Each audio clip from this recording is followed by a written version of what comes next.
Hello, ayan mga kabayan. Good morning, good evening. Magandang buhay po sa ating lahat mga kabayan. Muli pang yung lingkod. Magbabalik po. Mga kaibigan, mga kabayan. Ayoko na sanang political vlog. Pero hindi ko maiwasan, sa mga nangyayari ngayon mga kaibigan, mga kabayan na talaga namang ang mga opisyal ng gobyerno ngayon mga kaibigan, mga kabayan, wala na sa kanilang mga sarili. Mga kabayan? Pag-usapan natin mga kabayan itong si General Torre, mga kabayan, at itong isang congressman na supot, mga kabayan. Itong si Rodrigo, parots-rots ka pa. Si Rodrigo Gutierrez mga kabayan ng One Rider Party List. Unahin natin to si Diwata, si General Torre, na isa ring ulol na asong kakahol-kahol mga kaibigan, mga kabayan. Ito po patungkol dito po sa naging statement ng ating pinakamamahal na Pangulong Rodrigo Duterte mga kaibigan. Sa kanyang mga mabulaklak na pananalita. Alam naman natin, kilala naman natin si Pangulong Duterte na pag ito ay nagsalita ay mayroon talaga siyang mga sideway na mga, alam natin kanya mga bero na talagang nakatatak na sa kanyang pagkatao. Bakit nyo siniseryoso ikaw, General Torre, na animal ka, hayop ka, tangina ka? Bakit mo siniseryoso? Alam mo naman, sa sarili mo, alam mo kung ano yung ibig sabihin ni Pangulong Duterte. Pero dahil sa ambisyon mo na maging chief PNP, na kung gusto mo maging chief PNP, gumawa ka ng tama, magpakatao ka. Siniseryoso mo yung sinabi ni Pangulong Duterte na papatayin ang 15 senador, na alam mo namang biro na yun mismo mga senador nagsasabi na yan ay mga pabulaklak lang na salita ng Pangulong Duterte. Pero ikaw magdidimanda ka pa talagang animal. Gagong putang. Tanungin kita, General Torre, kung siniseryoso mo yung sinabi ni Pangulong Duterte sa kanyang pagsasalita doon sa kanilang political rally,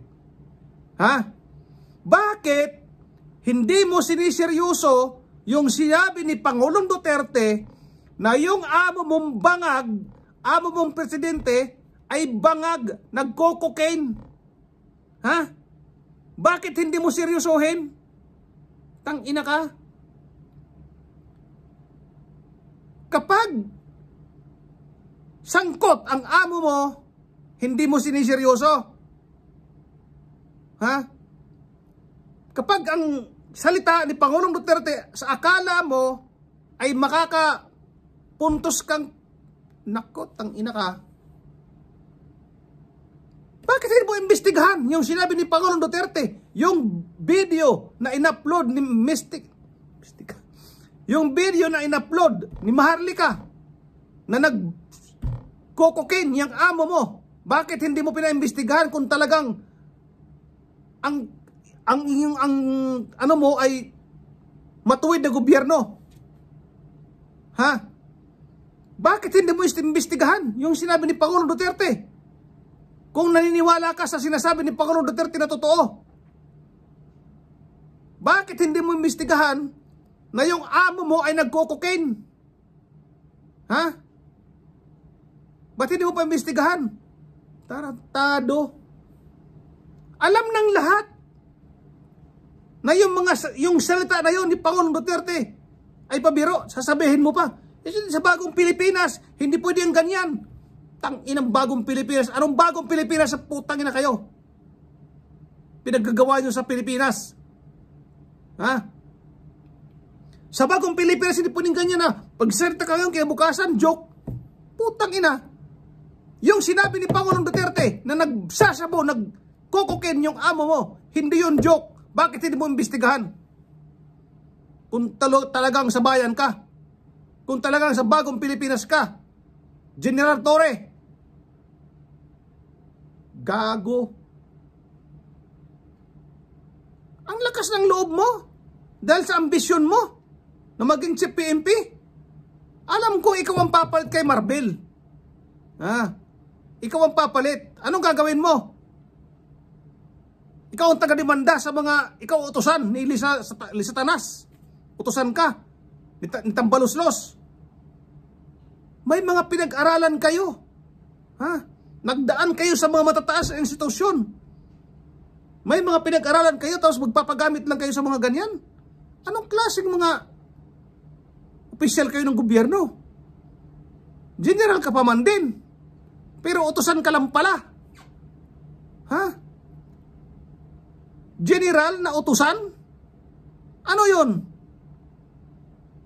Putang ina. Imbestigahan mo ang pagkukokain ng amo mo. Kung naniniwala ka talaga sa mga sinabi ni Pangulong Duterte na totoo, bakit mo hindi imbestigahan yung pagkukokain ng amo mo? Paimbestigahan mo. Ipadrag test mo. Kasi sa bayan ka, di ba? Sa bagong Pilipinas na animal ka. Sa bagong Pilipinas, di ba? Paimbestigahan mo. Pare-pareha lang kayo ng mga congressman, ng mga uto-uto, mga ulol, mga utusan, mga... Anong silbi kayo? Wala kayong silbi sa bayan kung mga ganyan ang pag-utak nyo. Wala kayong silbi sa bayan. Pulis ka pa man din, general, nag-aral ka sa matataas na mga institusyon. Tapos ganyan lang, utusan ka lang ng kasamaan? Alam nyo ang nangyayari sa Pilipinas? Bakit nagkakaganyan? Dahil sa bangag nyong presidente, sa bangag nyong amo. Animal. Ito pang isa, na congressman na supot.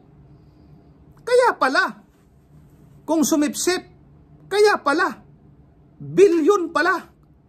Isa palang kontraktor, ang putang ina. Congressman na supot, parots-rots ka pa, Rodrigo Gutierrez ng One Rider. Kaya pala mga kababayan, itong kung makasipsip, kay Tambaluslos, dahil pala ito ay kontraktor. Sa totoo lang mga kababayan, lahat, almost lahat, karamihan ng mga party list ay mga kontraktor. Lalong-lalo na yan si Saldico. Pinakamalaking kontraktor sa gobyerno. Bakit hindi itinuloy ang investigasyon sa laptop ng DepEd? Dahil sangkot si Saldico. Sangkot yung kanyang company. Yung laptop, purchase ng mga laptop na mga mababagal, laptop na mga walang silbi. Company ni Saldico ang sangkot doon. Bakit hindi itinuloy ang investigasyon sa Kongreso? Itong si Gutierrez na congressman na supot, kaya pala ganun makasipsip. Dahil bilyon ang kontrata sa gobyerno, ang putang ina. Kaya ikaw, busita, ikaw, busita, wala ka na. Sinira mo yung karir mo. Nagpagamit ka rin. Busita, Congressman Busita, nagpagamit ka dito sa mga mayayamang kontraktor. Party list, One Rider, kontraktor ang kasama mo. Bakit hindi ka nagkumuha ng mga rider na maging kasama mo dyan sa party list mo? Ang kinuha mo mga kontraktor, kaya pala. Walang hiya. Ito rin kay Diwata na party list. Nagpagamit din si Diwata sa mga kontraktor. Kontraktor din ang kanyang mga kasama. Apat siyang nominee, mga kaibigan, si Diwata. Ang pwedeng umupo lamang kahit milyon-milyon ang boto nyo, ang pwede lang umupo ay tatlo. na congressman lang sa party list. Pang-apat ka diwata, paano ka makakaupo kung di ka ba naman tanga? Ha? Kaya mga kababayan, itong si Roch Gutierrez, kaya pala kung makasipsip, ganun na lang dahil sa laki ng kontrata niya sa gobyerno. Bilyon, mga kaibigan, mga kababayan. Maraming salamat po. Huwag mong kalimutan mag-subscribe, i-like ang ating video, at i-share mga kaibigan. Maraming salamat po. Thank you. Bye-bye.